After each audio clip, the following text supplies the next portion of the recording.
So I had intended this video to be the last in the series and spend it assembling this carriage stop we've made, but once I started looking at the assembly drawing, I realized that I was just using ordinary socket head cap screws for the clamp screws. And I thought that since we put so much work into this project, why not make some nicer screws for it instead of just using off-the-shelf cap screws. So I drew up some square head 5/16, 18 screws to use in place of the cap screws. So it'll look good on your Atlas lathe or wherever you want to put this thing. A lot of the screws, like the tool post screw and things, are square heads, so it'll kind of match up with those. So I think it's worth the effort. That's not going to take a whole lot of time. But before we get started on that, I also realized that the last video I forgot to tap the 7/16 20 hole in the thimble. So before we get started on the clamp screws, we need to take care of that issue first. Well, I'm going to use, like I said, a tap. So first thing we need to do is get this thimble mounted in the chuck, and I'm going to use the old trusty tapered mandrel again. We'll just slide the part on that, on the mandrel, and I'll show you how to use the mandrel to line up the part, in this case the thimble and the chuck. Just a quick and dirty way to line things up. Just put the part on the mandrel and put the mandrel in the drill chuck and the tailstock, and then the part is on axis with the spindle and lined up, so it can't wobble. You can't get the part chucked on an angle, you know, like you can sometimes in a 3-jaw. Okay, this lines everything up for you and prevents that from happening.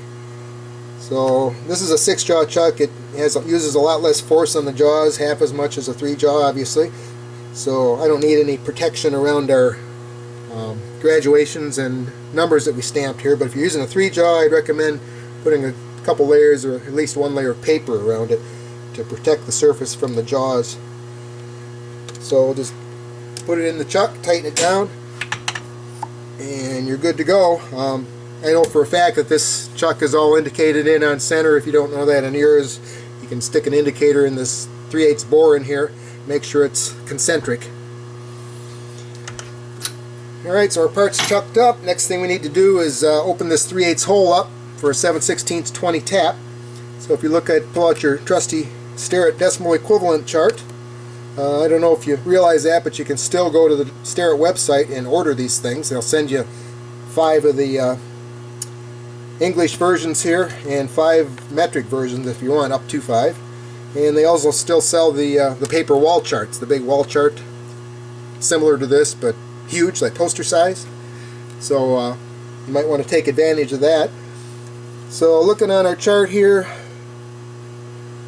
we're tapping 7/16 20, so we need to put a 25/64 hole through the center of this thimble.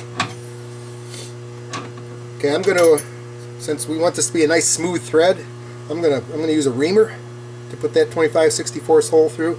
So I'm going to go through with a 64 Thunder drill,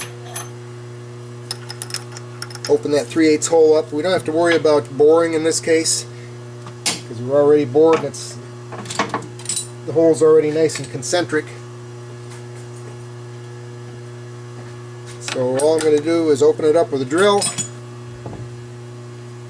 take it the size of the reamer, then run the tap in.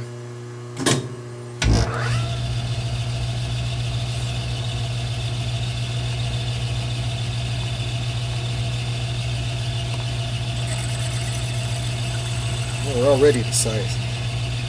Alright, we can skip this step.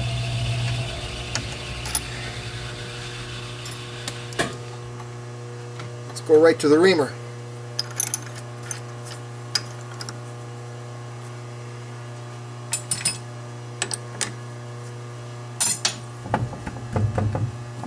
Okay, reamer, I'm going to slow down a bit.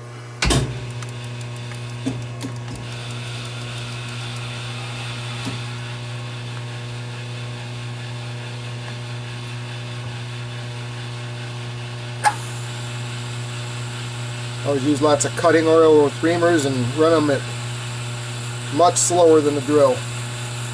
Last thing you want to do is burn up a reamer because you're running the RPM too fast. You can't resharpen them like you can a drill. Let's make sure the chips are cleared out.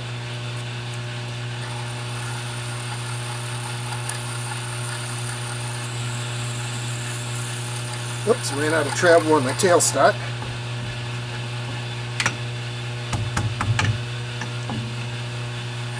Alright, this should finish it up.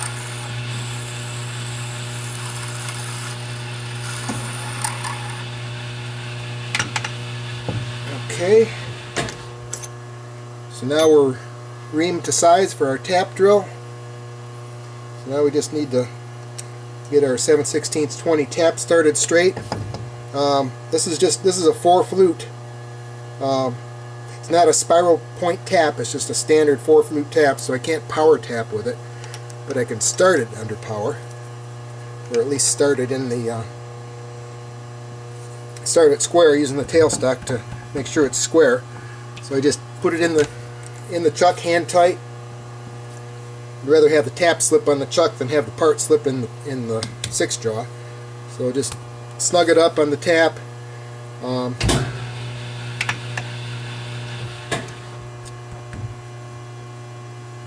Run the tap up against the hole, and we'll put a little oil on it, make sure it cuts nice and clean. And pushing on the tailstock to keep pressure on it, I'm just going to start the spindle and shut it back off. Okay, you saw it slip in the chuck. Okay, so the tap is started nice and square. Whoops, bumped the camera.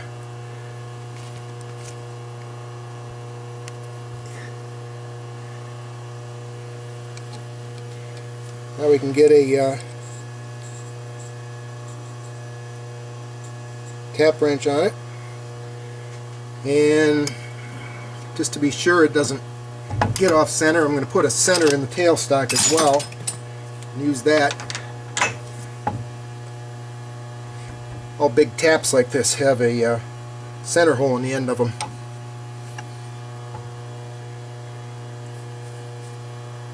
Alright, now we can put a little pressure on the tailstock, on the tap. You can't see my right hand, but I'm turning the tailstock crank in as I rotate the chuck. Okay, that's supporting the end of the tap to keep it on center.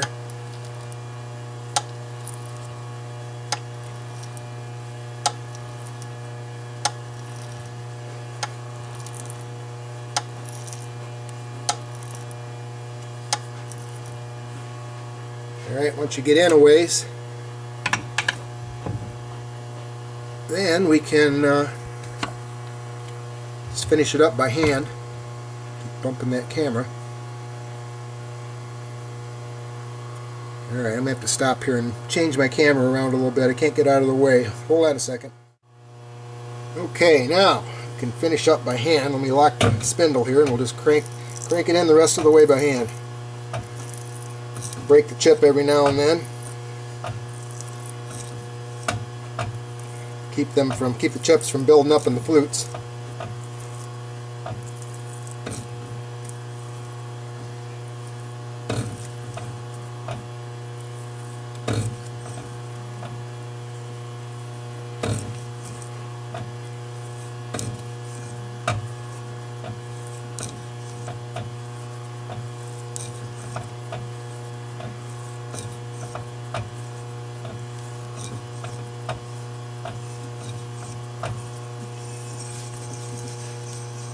Alright, that's it for the thread.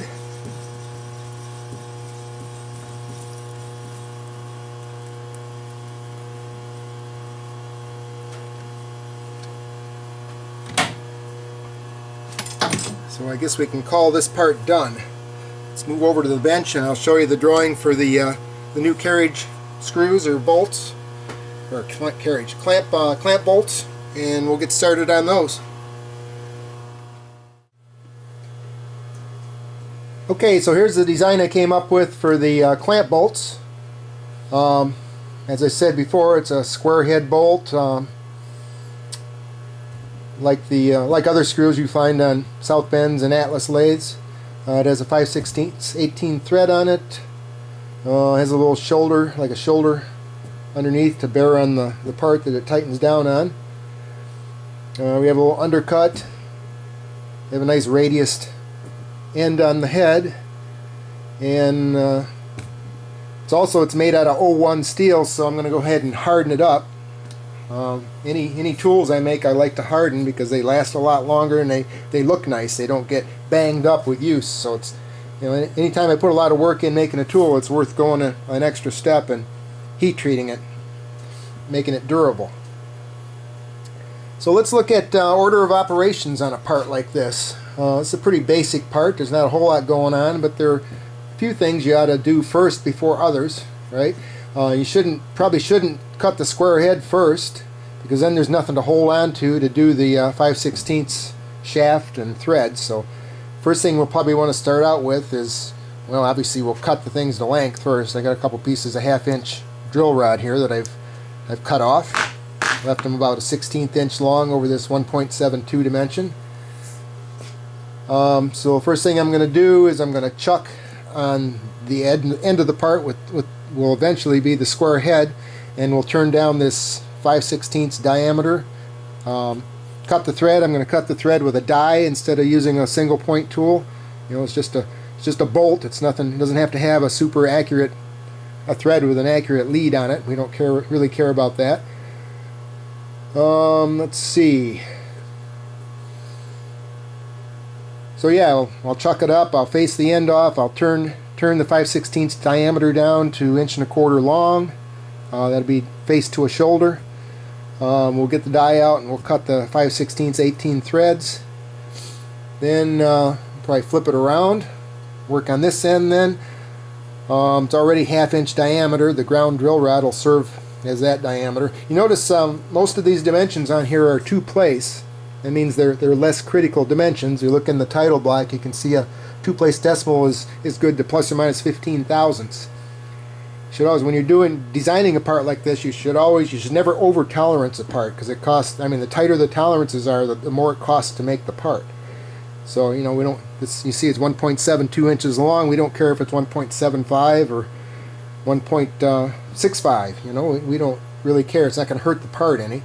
So we'll leave that 2-place. Same way with the 1.25 inch length of the threaded portion of the bolt part, the shank. With the slot, that's not going to matter if it's a little bigger or a little smaller. The only thing that really needs to be held is the 3/8 square head on it, because obviously that has to fit in a wrench. So we can't have that 15 thousandths oversized. The wrench wouldn't fit. If it's 15 thousandths undersized, the wrench is going to be really sloppy on it. So on dimensions that have to be held, we put a tighter tolerance on. You see, you look in the title block for a 3-place decimal, it's plus or minus 5 thousandths of an inch instead of 15.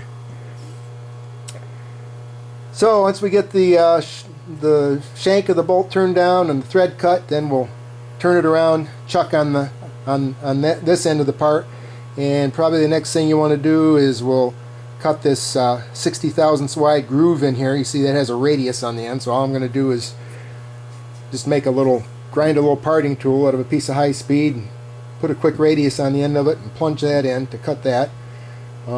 This 1-inch radius on the end, that's a form tool. We'll grind that up out of high speed and just bump it up against the end of the part to form that radius.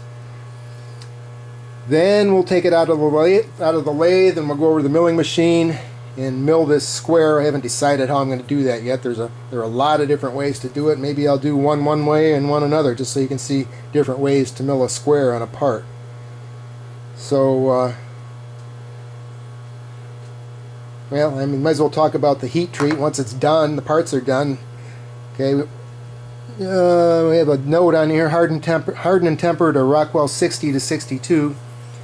If you look on my website under the links page, under heat treat, there's a good site that discusses heat treating 01 in the shop. It's pretty thorough. They cover a lot of information, and it's worth checking out. But 01, heated red hot and quenched in oil, will come out about Rockwell 65 or so, somewhere in that neighborhood. That's pretty hard, especially for a bolt. It's brittle. You know, hardness is great, but hardness also comes with a part being brittle, so it can break. We don't want, that's not a good thing to have with a bolt. Last thing you want a bolt to do is snap off when you're tightening it down.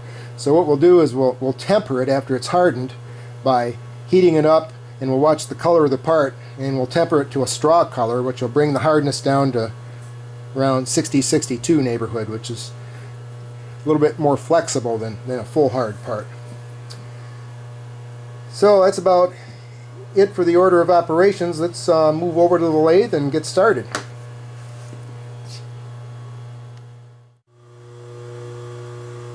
Okay, so the first thing I'm going to do on this part is face the ends off, or face one end and then face the other end to length.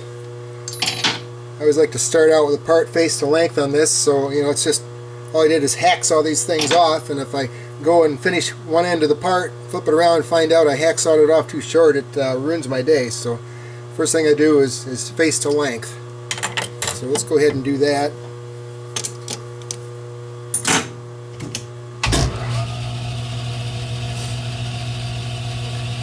This is 01 tool steel, so we have to be aware that our RPMs are going to be a little lower than with mild steel.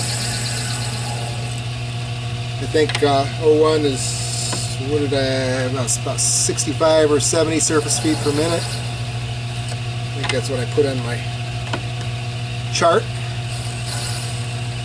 Slower than mild steel anyway. Make sure we get that center nib off. There we go. So we'll just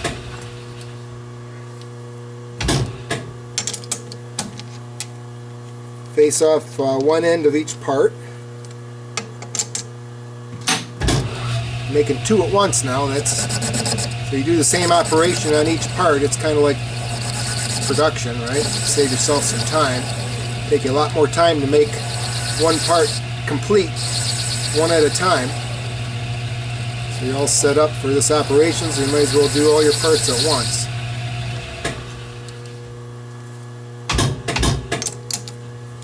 Alright, that's one end. Now we'll flip it around, and I'm going to use a stop on this chuck. Just a piece of shank of a long drill.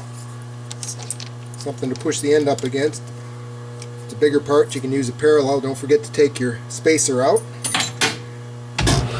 So now that the part's located in the chuck, we can clean up the other end and measure it. Alright, that's faced off. Now I'm going to use my carriage stop without moving the carriage. Just zero the carriage stop out. This lathe has a dial carriage stop on it, so I'll just set that to 0 so I know where my tool is. Then I can take the part out of the chuck, measure it, put it back in the same place.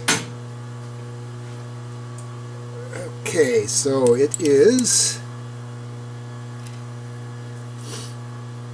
1.797, and we're shooting for 1.720. So we got about 77 thousandths left to go. I think I got both ends cleaned up. Yeah, make sure there's no machining marks left. So this is a two-place decimal, so it's minus, we're going to take 77 thousandths off, plus or minus 15, so it's not real critical. So let me set my carriage stop, make sure it's right. Yep. And we'll move in 77 thousandths.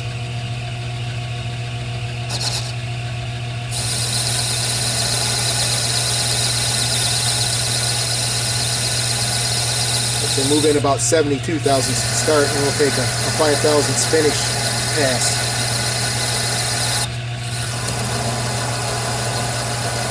I'm going to speed it up a little bit. We're getting nice silver chips, so we can speed it up some. As long as your chips aren't coming off, starting to turn blue, you can go a little faster. Alright, there's 72. Another 5 is 77. Okay, that part's face to length.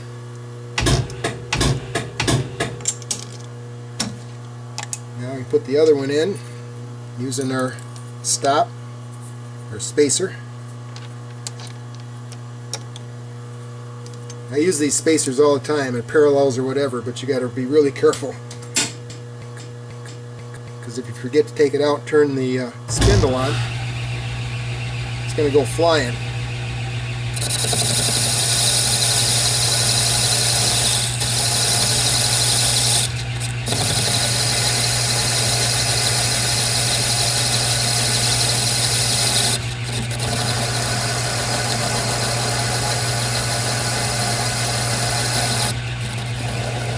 This is kind of like plunge cutting on the mill. It's a lot easier on the tool, feeding it like this than just going in all at once. Just take little steps.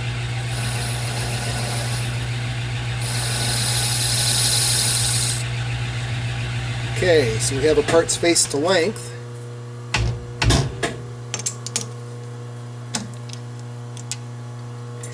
Now the next thing I'm going to do is put a mark on here so I know how far to turn the 5/16 diameter down. I'm just going to turn it to a mark. I'm not going to use the stop for that. It's not a critical dimension. Okay, now that the parts are faced off, next thing I'm going to do is rough turn the 5/16 diameter.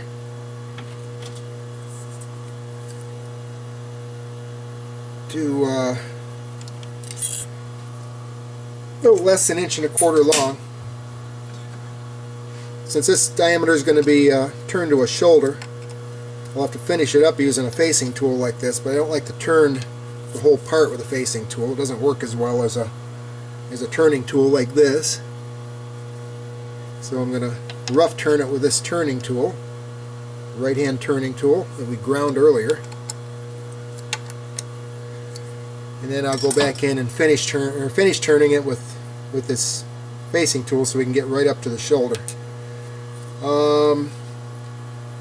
Okay, we're kind of on a gray area here. I'm using a 6-jaw. I know this part's I'm not holding on to much of it, only about 3/8 of an inch on the end. If this was a 3-jaw, I would put a small center in the end of it and support it with a center, because we're not holding on to much, and this 01 turns pretty hard. So wouldn't want to throw the part out. So just you know, a center in the end of it's a little insurance. Let's see. Let's figure out what RPM we need to turn here. This is a 1/2 inch. We use 60 surface feet per minute. 4 times the cutting speed is 240 divided by half, 480, about 500 RPM. Somewhere in there. Okay, and we want to go finish up about 1.25 inches in. We can't quite make it, so we'll finish up right about there. So let's take a cleanup cut.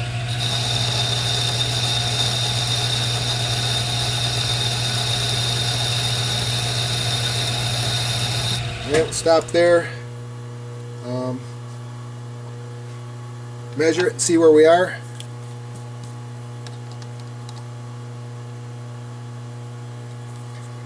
We are at 492. I'm going to go to 313.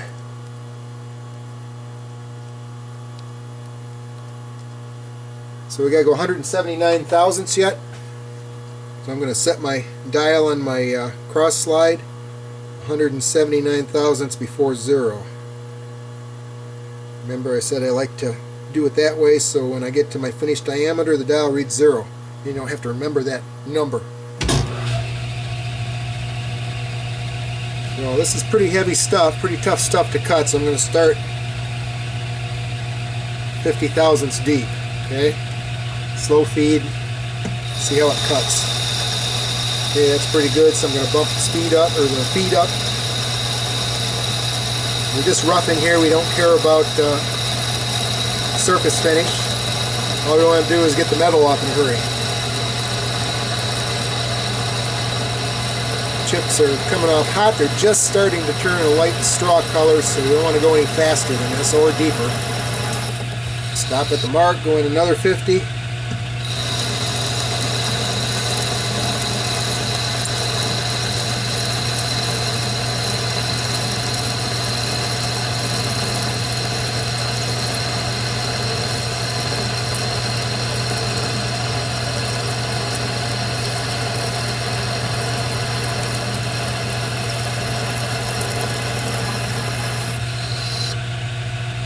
Another 50.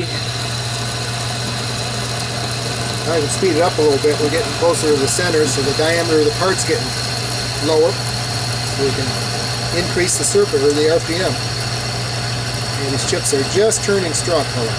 So that's a perfect speed for steel. Using high speed. Using carbide, we could probably go a little faster, or we could go a lot faster, probably about 4 to 5 times faster. You'd be getting blue chips. Alright, I'm going to leave about 20 thousandths left for the finish cut.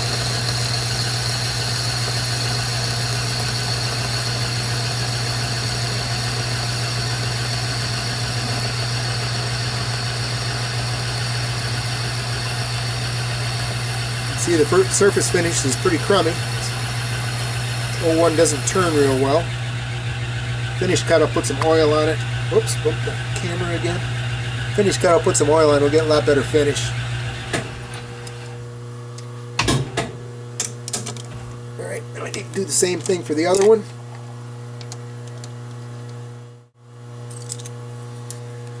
So now we'll set the other one up the same way.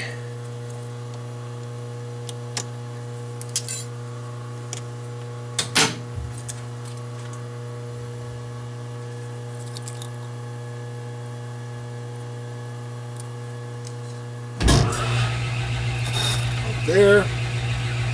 Slow it back down again since we're back out to larger diameter. Dial's still set, so we're good there.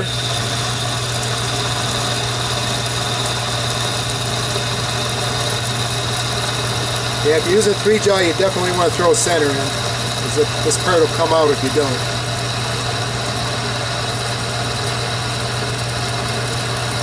Six-jaw has a lot better grip.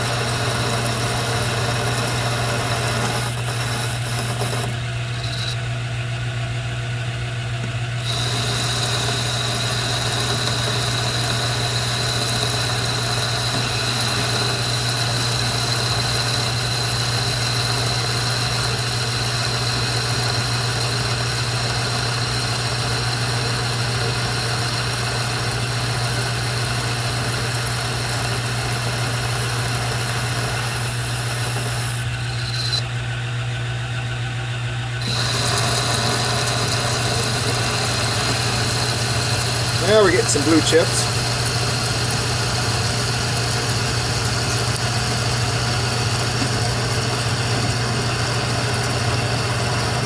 Coming out strong, turning blue when they hit the lathe. That's pushing the limit.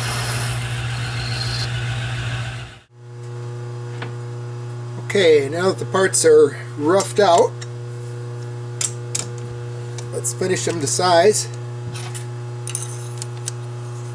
Parallel for a spacer, and I got this tool bit. It's a little sharper included angle on the point, so we can get into it's less than 90 degrees, so we can get into a 90-degree corner with it. It also has a small radius on the point. I just took a stoned a small radius on it. Whenever you're working with a part that's going to be hardened, you want to make sure and leave radii in the inside corners. Otherwise, that's a good place for a crack to start in a part that's hard. Let's see. So I think first thing we're going to do is square up the shoulder.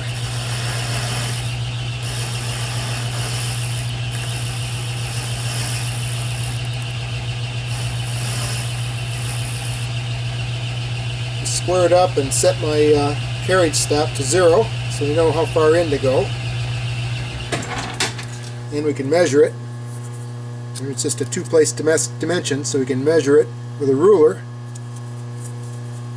It's supposed to be 1¼ inch, and it's 1.240, so we'll go another 10 thousandths.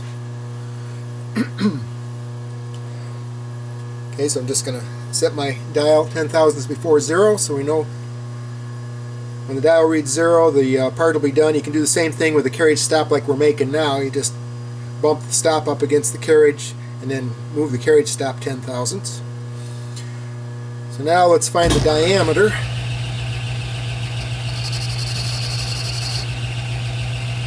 Remember, we should have about 20 thousandths on it, so let's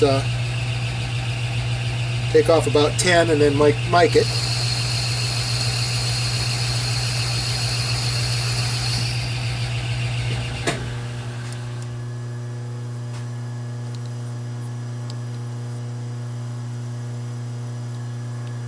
Alright, we're at 319,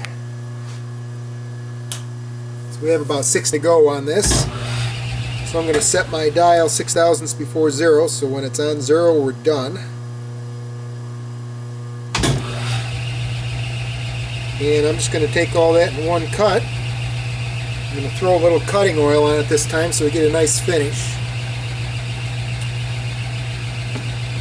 And I'm also going to speed it up a little bit because we're not taking much of a cut now. We can get by with a little higher RPM. Bring my dial into 0. That should finish up at proper diameter.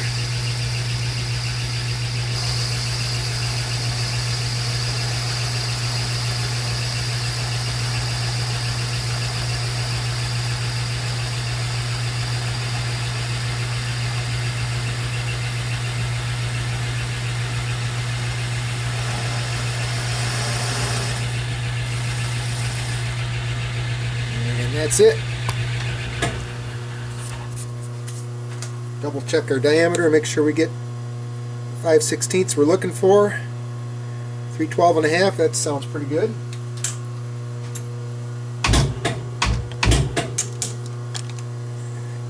Okay, now we can do the same thing to the other one. The dials are all set, so all we have to do, since we're working off this spacer, all we have to do is put the part in, do the same thing again.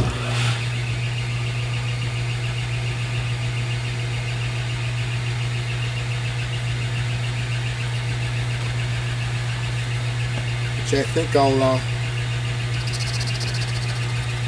square up this corner before I get down close so I don't have so much stock to take off at the end of the turning pass.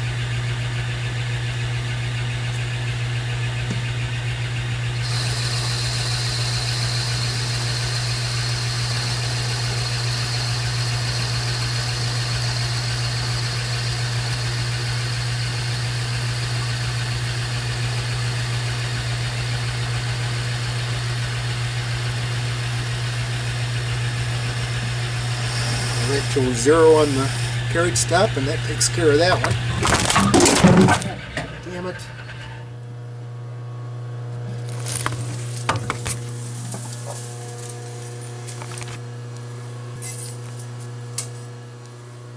Okay, a little different camera angle here. Get the magnetic base off the carriage of the machine so the camera doesn't end up in the chip pan again. See how this works out. Last time I did this I was getting vibration, but we'll see what happens. Let's see, where were we? Okay, it's time we have to cut a thread on here.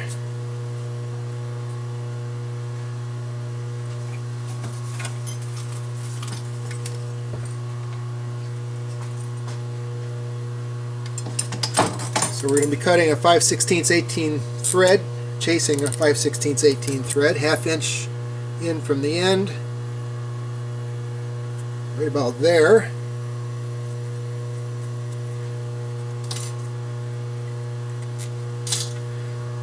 So let's get the sharp tools out of the way.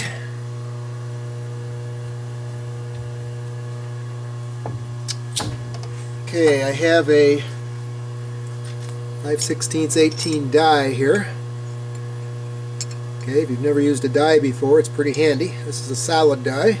Some of them are split and they have a screw in, so you can adjust the pitch diameter a little bit. This one's fixed. Dies have a cutting side and a trailing side. Cutting side has a little bit of a lead-in angle, sort of like a tap does. That's this side. Actually, it says start from this side, so that's what we'll do. We'll start from this side. This is a die stock to hold the thing. So what I'm going to do is I'm going to put the die in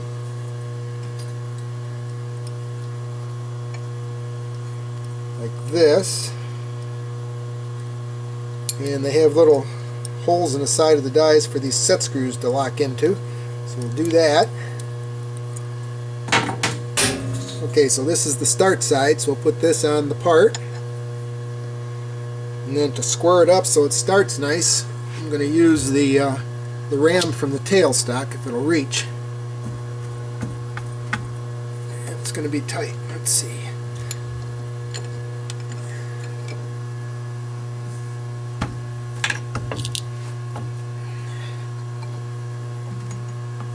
That's all we got. Let's see here. Get a little bit more.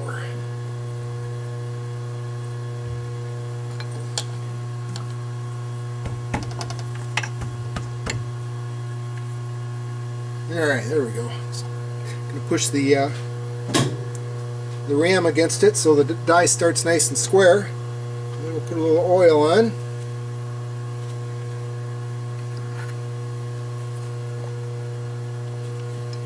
A little oil on the die.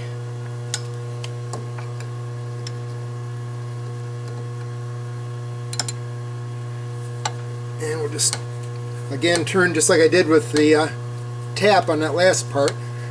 We'll turn the hand wheel in on the tailstock as we're starting the die, just to make sure it gets started nice and square. And once you're sure it is, you can just finish up by hand.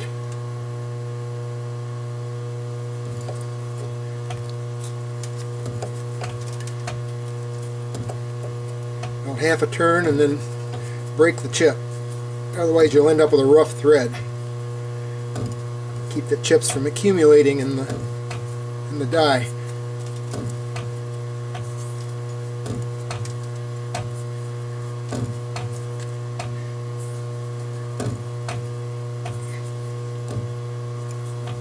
And we're starting to turn the part a little bit here, so let's tighten up the chuck.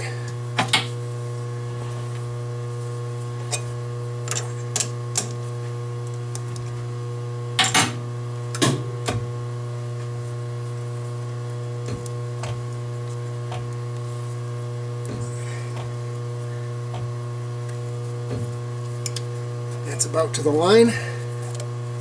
Not quite, a little bit more.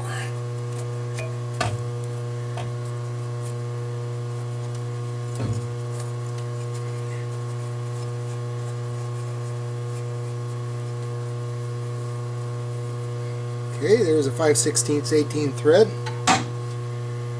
Let's do the same thing to the other one.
Okay, just enough to get it started and then get the carriage out of the way and finish up by hand.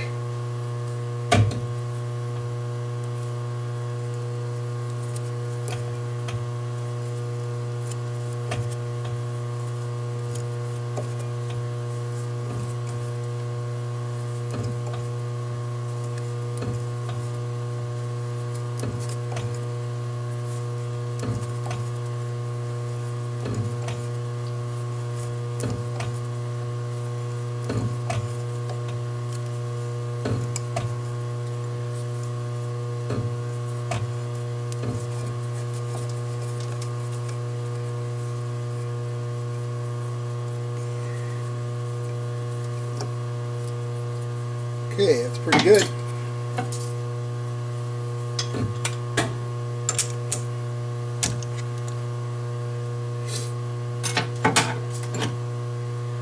So that made a pretty nice looking thread. Not quite as nice as a single point thread on the lathe, but good enough for a bolt. So now let's flip things around.